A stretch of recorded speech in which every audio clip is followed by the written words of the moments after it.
अभी सुन रहे हैं प्रभात खबर का हमारा बाल प्रभात। दिन है रविवार, तारीख है 5 फरवरी 2023। थॉमस एडिसन जयंती 11 फरवरी को मनाई जाती है। थॉमस एडिसन जयंती 11 फरवरी को मनाई जाती है। थॉमस एडिसन एक वैज्ञानिक हैं। वो लिखते हैं, हमारी सबसे बड़ी कमजोरी हार मानने में निहित है। हमारी सबसे बड़ी कमजोरी किसमें है? हार मानने में निहित है। सफल होने का सबसे निश्चित तरीका हमेशा एक बार और प्रयास करना है। सफल होने का सबसे एक निश्चित तरीका है हमेशा एक बार और प्रयास करना है। तुम सभी थॉमस अल्वा एडिसन के नाम से अच्छी तरह से परिचित होंगे। वे दुनिया के सबसे प्रसिद्ध वैज्ञानिक व आविष्कारों में से एक हैं। एडिसन अपने समय से काफ़ी आगे सोचते थे। उनके द्वारा बताई गई चीज़ों ने आज दुनिया में भी बहुत प्रभाव डाला है। इन आविष्कारों के बिना आज की दुनिया की कल्पना ही नहीं की जा सकती। इलेक्ट्रॉनिक बल्ब, फोनोग्राफ और मोशन पिक्चर कैमरा जैसी चीज़ें जो आज हमारे जीवन का अटूट हिस्सा हैं, सबका आविष्कार एडिसन ने ही किया था। एडिसन का जन्म 11 फरवरी 1847 ईस्वी को हुआ था। उनके जीवन से जुड़ी रोचक बातों व उनके प्रमुख आविष्कारों के बारे में जानो। थॉमस अल्वा एडिसन, हार को जीत में बदलने वाला वैज्ञानिक। कवर स्टोरी है विवेकानंद सिंह जी का। थॉमस एडिसन की समय से आगे की सोच और हैरत कर देने वाले आविष्कारों को देख उस समय के लोग आश्चर्यचकित रह जाते थे। 84 वर्ष के जीवन में एडिसन के नाम कुल 1093 आविष्कारों के पेटेंट दर्ज हैं। उस समय के लोग उनके अनूठे आविष्कारों की वजह से एडिसन को जादूगर भी कहकर बुलाते थे। 10 वर्ष की आयु में ही बना लिया था लैब। एडिसन जब मात्र 10 वर्ष के थे तभी उन्होंने घर में अपनी पहली प्रयोगशाला स्थापित कर ली थी। उनकी माँ ने उन्हें कई सारे रासायनिक प्रयोग वाली एक पुस्तक दी जो एडिसन को पसंद आ गई। एडिसन कई दिनों तक बस प्रयोग करते रहते थे। माँ ही थी थॉमस एडिसन की शिक्षक। एडिसन के बचपन की कई ऐसी कहानियाँ हैं जो सीख देती हैं। वे जब प्राइमरी स्कूल में पढ़ाई करते थे तो उनको टीचर ने एक लेटर देकर कहा कि इसे अपनी माँ को दे देना। एडिसन ने घर आकर अपनी माँ को वह पत्र दिया। उनकी माँ नैन्सी मैथ्यू इलियट पत्र को पढ़ते ही रोने लगी। एडिसन ने माँ को रोता देख पूछा, आप क्यों रो रही हैं? जवाब में उनकी माँ ने कहा, बेटा, ये खुशी के आंसू हैं। इसमें लिखा है कि आपका बेटा बहुत होशियार है, जबकि स्कूल निचले स्तर का है। स्कूल में टीचर भी अधिक पढ़े लिखे नहीं हैं, इसलिए वे तुमको नहीं पढ़ा सकते। एडिसन को आप खुद ही पढ़ाएं। उस दिन से जिंदा रहने तक माँ ने खुद ही थॉमस को पढ़ाया।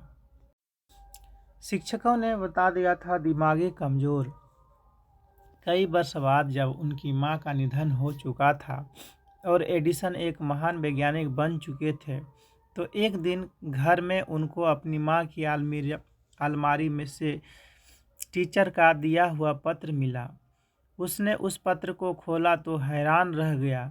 पत्र में लिखा था कि आपका बेटा दिमागी तौर पर कमज़ोर है, हम उसे नहीं पढ़ा सकते, हम उसे स्कूल से निकाल रहे हैं। पत्र में लिखी बात पढ़कर एडिसन खूब रोए। फिर उन्होंने अपनी डायरी में लिखा कि थॉमस एडिसन जो दिमागी तौर पर कमज़ोर बच्चा था। उनकी माँ ने उसे इस शताब्दी का महान वैज्ञानिक बना दिया।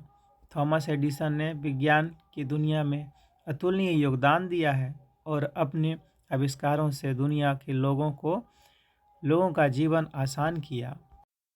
एडिसन के इन आविष्कारों ने बदल दी दुनिया। Number 1, phonograph. वर्ष 1876 में एडिसन ने न्यू जर्सी के मेनलो पार्क में अपनी एक लैब बनाई। ठीक 1 वर्ष बाद उन्होंने कुछ ऐसा बना दिया जिस पर लोग यकीन ही नहीं कर पा रहे थे। यह आविष्कार एक फोनोग्राफ था जो एक सिलेंडर पर लिपटी एक फाइल में आवाज़ रिकॉर्ड करता था। हालांकि रिकॉर्डेड आवाज़ उतनी अच्छी नहीं होती थी, मगर इस आविष्कार ने लोगों को चौंका दिया। अपने इस आविष्कार के चलते एडिसन लोगों के बीच प्रसिद्ध हो गए। Number 2, electronic bulb. एडिसन ने वर्ष 1878 में बिजली से रोशनी वाले पाने के तरीके खोजने पर काम शुरू किया। परीक्षण में कई बार असफल होने के बाद वर्ष 1879 में उन्होंने इसमें सफलता भी हासिल कर ली। यह दुनिया को बदलने वाला आविष्कार था। हालांकि एडिसन से पहले भी कई लोगों ने बल्ब बनाए, लेकिन आम इस्तेमाल के लायक बल्ब बनाने का श्रेय एडिसन को ही जाता है। एडिसन इलेक्ट्रॉनिक बल्ब को सस्ता और लोगों के लिए आसानी से उपलब्ध कराना चाहते थे। उनका कहना था कि हम बिजली को इतना सस्ता कर देंगे कि सिर्फ अमीर ही मोमबत्ती जलाएगा। Number 3, automatic telegraph. वर्ष 1830 से 40 के दशक में सैमुअल मॉर्स और अन्य आविष्कारकों द्वारा बनाए गए टेलीग्राफ ने पूरी दुनिया में क्रांति ला दी थी, क्योंकि अब लोग लंबी दूरी के बावजूद जानकारी दूसरों तक पहुंचा पा रहे थे। इस टेलीग्राफ में ऑपरेटर मोर्स कोड में संदेशों को सुनाकर उनका अनुवाद करता था। थॉमस एडिसन ने टेलीग्राफ में बहुत ज़्यादा सुधार किए। उन्होंने एक केमिकल रिकॉर्डिंग सिस्टम की खोज की। पहले टेलीग्राफ में 25 से 40 शब्द प्रति मिनट रिकॉर्ड कर सकता था, मगर इसकी मदद से टेलीग्राफ हर मिनट 1000 शब्दों को रिकॉर्ड कर पा रहा था। नंबर 4, किनेटोग्राफ। इससे मोशन पिक्चर को रिकॉर्ड किया और देखा जा सकता था। एडिसन की कंपनी द्वारा आविष्कार किए गए किनेटोग्राफ ने बहुत बड़ा बदलाव किया। एडिसन ने इस कैमरे पर विलियम डिक्सन के साथ मिलकर काम किया था, जिन्हें इस आविष्कार का श्रेय मिला। वर्ष 1891 में एडिसन ने एक यंत्र बनाया जिसे किनेटोस्कोप कहा। इसमें एक छेद से होती छोटी फिल्में देखी जा सकती थी। नंबर 5, कार की रिचार्जेबल बैटरी। एक समय था जब अमेरिका में इलेक्ट्रॉनिक कारें बहुत चलती थीं, लेकिन उसमें लगी बैटरियां बहुत भारी होती थीं। वर्ष 1890 के दशक में एडिसन उस समय के रिचार्जेबल बैटरियों को हल्का और अच्छा बनाने में लगे थे।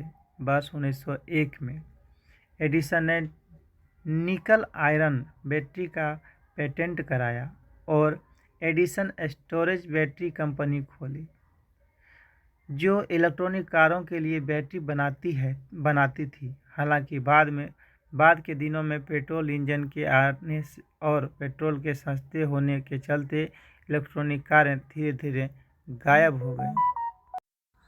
अगला है सेफ इंटरनेट डे 7 फरवरी को। सेफ इंटरनेट डे कब है? 7 फरवरी को। ऑनलाइन सेफ्टी है ज़रूरी।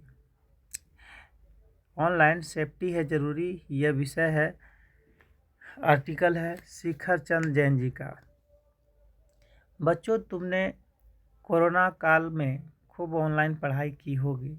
जाहिर है इस दौरान तुमने इंटरनेट का ज़्यादा इस्तेमाल करना सीख लिया होगा, तो गेम भी डाउनलोड करते होंगे, अगर अलग अलग वेबसाइट भी सर्च करते होंगे, कभी कभी गाने या दूसरे मनोरंजक ऐप्स भी डाउनलोड करते होंगे। ऐसे में इंटरनेट का प्रयोग करते समय कुछ सावधानियां बरतना ज़रूरी है।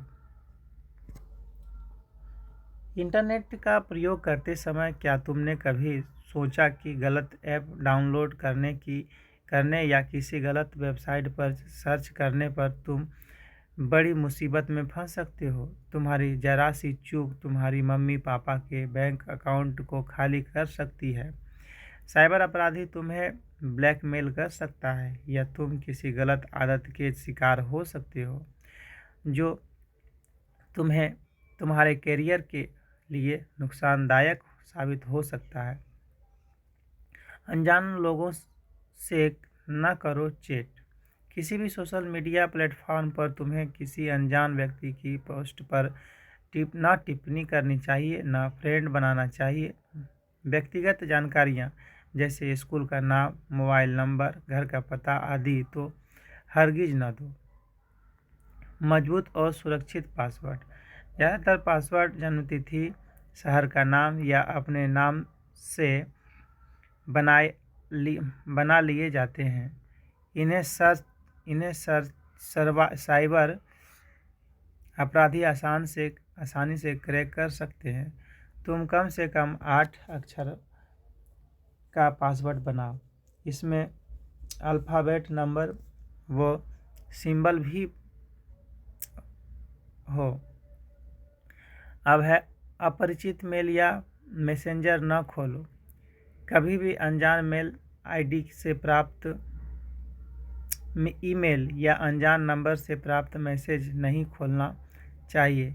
इसके साथ कोई लिंक या अचीवमेंट हो तो उसे खोलने की गलती तो हरगिज न करो, तुम्हें यह नुकसानदायक स्थिति में डाल सकते हैं। अपना अकाउंट प्राइवेट रखो। किसी भी ऐसे साइट पर जहां तुम अपनी फ़ोटो या वीडियो शेयर करते हो, उसे हमेशा प्राइवेट सेटिंग पर रखो। कोई फ्रेंडशिप रिक्वेस्ट भेजे तो सिर्फ उन्हें ही स्वीकार करो जिन्हें तुम निजी रूप से जानते हो। शंका होने पर पेरेंट्स की मदद लो। मिलने की गलती न करो। कोई व्यक्ति या संस्था गिफ्ट देने की पेशकश करे तो भूलकर भी इस प्रस्ताव को स्वीकार न करना। ये अक्सर नकली होते हैं। कोई मिलने भी बुलाए तो कभी अकेले जाने की गलती न करना। साइबर बुलिंग से बचो। साइबर बुलिंग आज के दौर में बच्चों, किशोरों के साथ बड़ों के लिए भी समस्या बन चुकी है। क्या है साइबर बुलिंग? डिजिटल युग में क्राइम भी डिजिटल होने लगे हैं। किसी का ऑनलाइन हैरेसमेंट या बुलिंग ही साइबर बुलिंग है। इसमें अपराधी पीड़ित को रूबरू होकर फिजिकल कुछ कहकर email, SMS, WhatsApp message, apps, social media आदि के माध्यम से अपमानित या शोषित करने की कोशिश करता है या धमकाता है। अपराधी लगातार गलत या अश्लील कमेंट, हेट स्पीच लिखने के साथ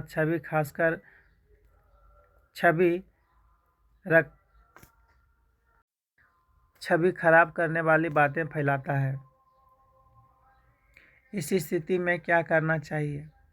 पहचानो। सबसे पहले तुम्हें पहचानना होगा कि क्या कोई तुम्हें साइबर बुलिंग का शिकार बनाने की कोशिश कर रहा है। टिप्पणियों के आधार पर जानने की कोशिश करो कि तुम्हारी पहचान को कौन सा व्यक्ति ऐसा कर सकता है। अगला बिंदु, प्रमाण रखो। तुम्हारे बारे में जो भी भद्दी या नकारात्मक टिप्पणियां की गई हैं उनका स्क्रीनशॉट रखो ताकि तुम अपने आरोप को प्रमाणित कर सको। अगला बड़ों को बताओ। किसी की बेहुदा टिप्पणी को दिल पर लेकर चिंतित नहीं होना चाहिए। अपने परिवार, मित्रों, शिक्षकों व मेंटर्स की मदद लो। आगे है देश दुनिया से। गॉडविट पक्षी ने बनाया उड़ने का वर्ल्ड रिकॉर्ड। गॉडविट पक्षी ने बनाया उड़ने का वर्ल्ड रिकॉर्ड। तुमने माइग्रेटरी बर्ड्स के बारे में ज़रूर पढ़ा सुना होगा। कई पक्षी बदलते मौसम से बचने और भोजन की तलाश करने के लिए एक जगह से दूसरी जगह उड़ते रहते हैं। इनमें कुछ पक्षी ऐसे भी होते हैं जो बरगर रुके लंबे समय तक उड़ान भरते हैं। 2,34,684 टैग नंबर से पहचाने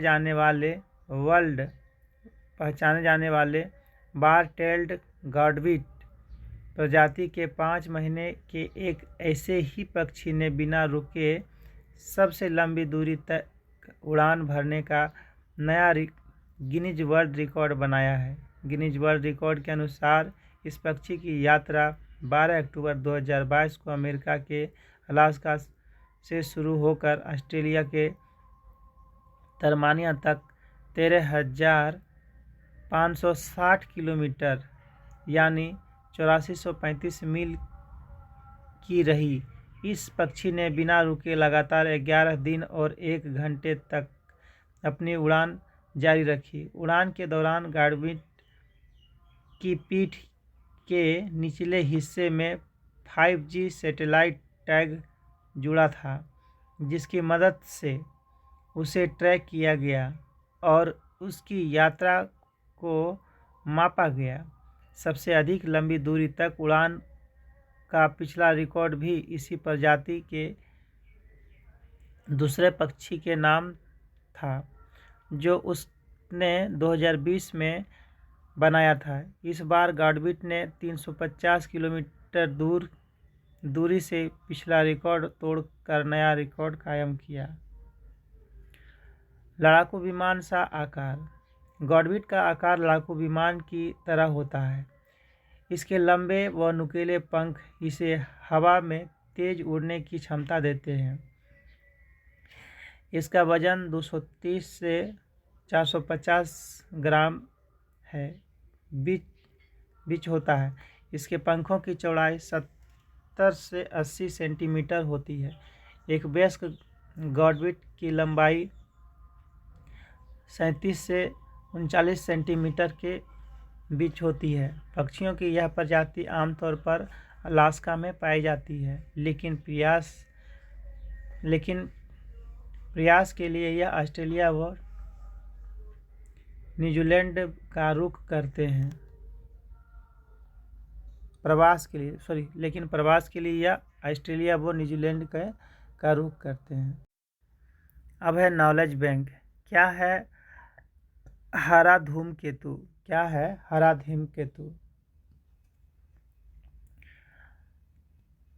पॉइंट नंबर 1, अंतरिक्ष में हर दिन कुछ न कुछ अद्भुत घटनाएं घटित होती रहती हैं। इनमें से अधिकांश को देखने के लिए टेलीस्कोप की ज़रूरत होती है। हालांकि कुछ आकाशीय घटनाएं ऐसी भी होती हैं जिनको बिना टेलीस्कोप को भी देखा जा सकता है। पॉइंट नंबर 2, बीते दिनों हरा धूमकेतु 50,000 वर्ष बाद धरती के नज़दीक से गुजरा और धूमकेतु पहले हिमयुग में दिखाई दिया था। दरअसल कुछ समय पहले खोजे गए नए कॉमेट सी 2022 E3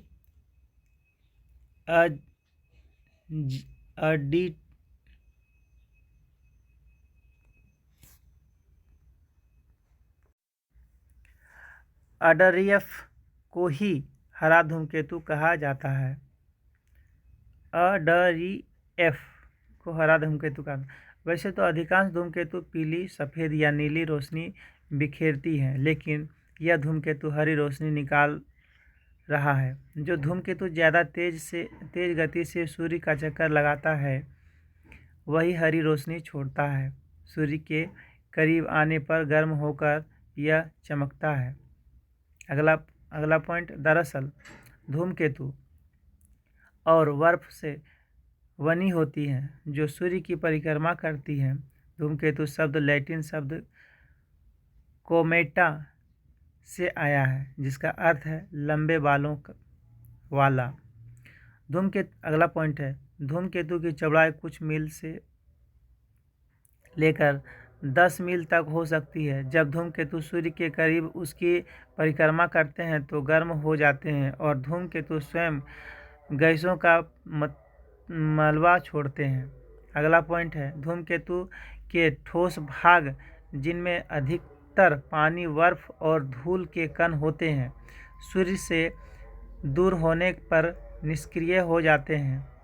अगला पॉइंट है, जब सूर्य के पास बर्फीली धूमकेतु सतहें वाष्पीकृत हो जाती हैं और बड़ी मात्रा में गैस व धूल फेंकती हैं तो धूमकेतु के आसपास विशाल वातावरण का निर्माण होता है। इस कारण इसके चारों ओर एक चमकते आवरण का निर्माण होता है। अगला पॉइंट है, गुरुत्वाकर्षण बल के कारण धूमकेतु कभी कभी सूर्य एवं पृथ्वी के आसपास की कक्षाओं में आ जाते हैं।